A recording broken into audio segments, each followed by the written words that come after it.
In today's video, I want to share part 2 of my grooming rules that everyone should learn. I did a video like this a while ago, and it was really down to understanding who you are, really trying to figure out things that can help you feel your absolute best.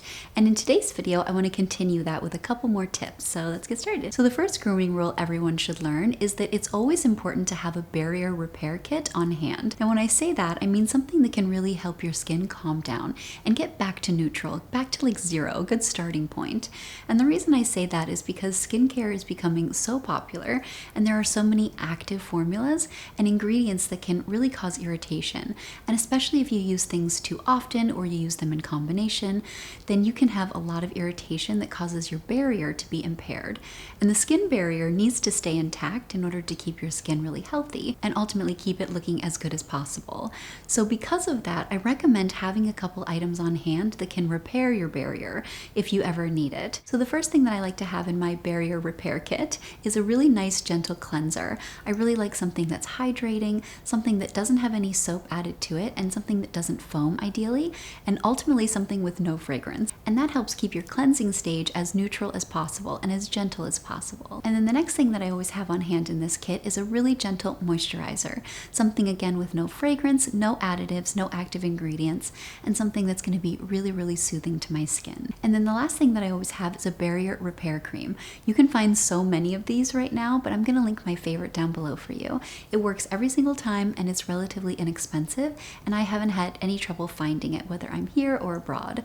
And I love it because it's an extra layer for protection, and especially if you're dealing with an impaired skin barrier, you really want that level of protection. You kind of want like a band-aid put over your skin, something that's going to keep that moisturizer in and allow your skin to really heal and regenerate and get it back to what it was. So the next grooming rule that I wanted to include in this video is that scalp health equals hair health.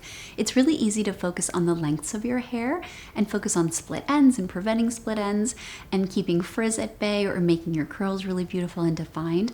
But when it comes to the overall health of your hair, taking care of your scalp is very, very important, and honestly the best place to start. So over the years I've experimented with different things and I've had good luck with a lot of different options, so I wanted to include a couple for you. So the first is oiling your scalp. Whenever I've done this, I've had great results. My hair feels really great, really hydrated, and ultimately my scalp feels very calm and very relaxed feeling. There's no dandruff and it just works, and my hair comes in a lot healthier. The only problem with that I've found is that sometimes it can impede on my schedule, because if you oil your scalp, then you most likely need to wash your hair pretty quickly after that. So if you have a really tight schedule, it might not be the best option. And then the other option is to use a scalp serum. I've again used a couple over the years and I've had really great results. And for me personally, I've always had really good luck when I use something with no fragrance. Much like my skin, I want my skin on my head, my scalp, to not have fragrance on it because it tends to be a little bit more relaxed and calm and less susceptible to irritation. So those are two really great options. And then the other thing that I've done over the years that I recommend is to massage your scalp.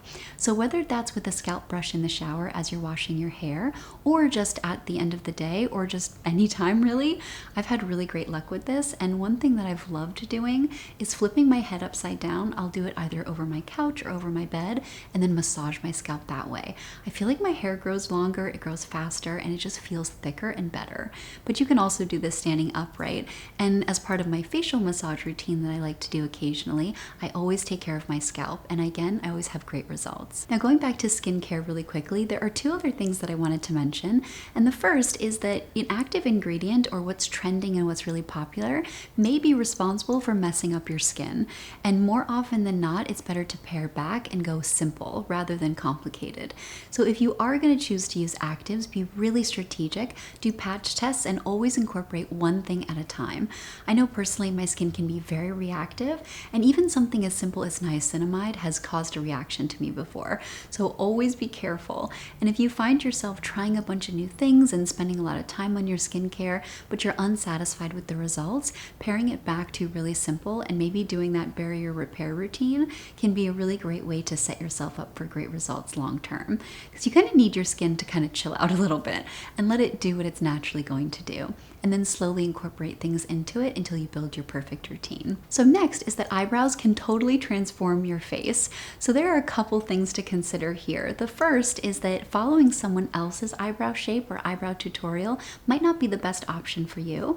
And so instead, you're better off experimenting to figure out what you really like, because doing subtle changes like how far they come in, how long the tail is, or even where the arch lies, or even if they're straight or more arched or rounded, that can have such a big impact on how your face looks and kind of change everything else as a result.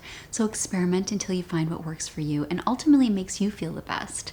And then also when it comes to the color, I think going for your natural hair color is a good starting point, but don't be afraid to go a little bit lighter or even a little bit darker. Much like finding your signature makeup look, you want to make sure that you're doing what feels right for you. So if you want a softer look, going for a slightly lighter color is going to give you that.